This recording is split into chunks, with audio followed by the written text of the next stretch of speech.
Hello everyone, I'm Anusha Seshagari, a graduate student majoring in Business Analytics and Information Systems at South Florida.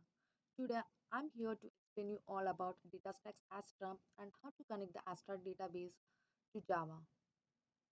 DataStax Astra is a Cassandra database as a service that provides the ability to develop and deploy data-driven applications without the hassles of a database or any other infrastructure administration.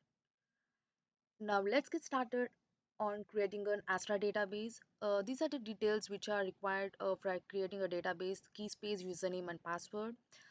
So the key space which has been provided is Astra Java. So what's a key space? Key space is something which is similar to a schema when you compare it to a relational database. It is the outermost container for data in Cassandra. After creating the database, I would download the secure connect bundle which will have all my authentication details to connect this application to the database. After creating the database, I've created tables and inserted the data into it using SQL. This could be done in the by launching this developer studio. The developer studio has been already launched and a new notebook has been created. I've created two different tables, products and categories, and inserted data into it. So this is the data which has been inserted into the product tables. It has details regarding the product ID, description, and name. So my next step is to connect the Java application to the database. For these, I need to have some prerequisites. I need to install the JDK version. I need to install the Maven and also include the Maven into its path. All that has been done. So what is Maven and what is it used for? Usually, building a software project typically consists of tasks such as downloading dependencies and putting additional jars on a class path. So Apache Maven helps us in automating all these tasks, minimizing the risk of human making errors while building the software manually. I installed the Eclipse for creating a Maven project.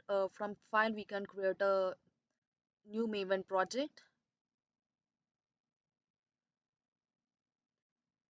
So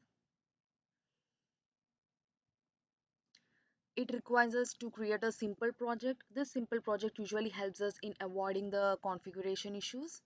After creating the Maven project, the pom.xml file would be generated. The configuration of a Maven project is usually done via this POM file, which is represented by a pom.xml. The POM describes the project, it manages dependencies and also configures plugins for building the software. It also defines the relationships among modules of multi-module project. Maven also uses a set of identifiers to uniquely identify a project and specify how the project artifact should be packaged. So these are the group ID and the artifact which have like being utilized as unique identifiers for the project. We also have dependencies in this project. Dependencies are usually external libraries which could be downloaded directly. So after adding these dependencies, now we'll go to the we'll be creating a new class in the source file. we I have imported these packages. The Java Neo file is a file package. It is usually used for importing the path. The path is usually the particular location of an entity such as a file or directory in a file system so that one can search and access it. So SQL session is the main entry point of the driver. It holds the known state of the actual Cassandra cluster and is also used to execute the queries. The result set executes a SQL statement synchronously. The SQL row is used to retrieve the rows to get the rows from the SQL table. The SQL session builder, it is used to create an instance programmatically. Now we are trying to connect it to the Cassandra with this auto authentication credentials and the key space. Execute helps us in sending the query to Cassandra.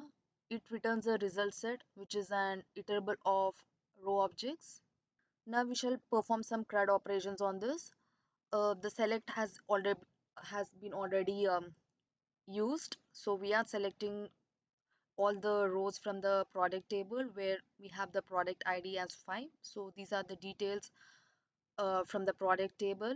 Now I would like to update the products table where the product ID is 5. I would like to set its price to 60 instead of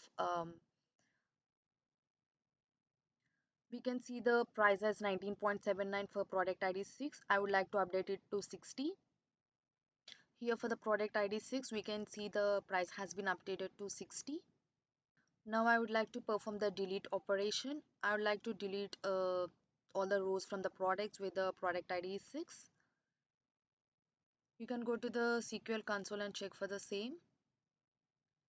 I'm checking in the products table. Like I have created the key space in the SQL console and I was checking for it. And now here you can see that the entry has been deleted for the product ID 6. This is the delete operation. Thank you.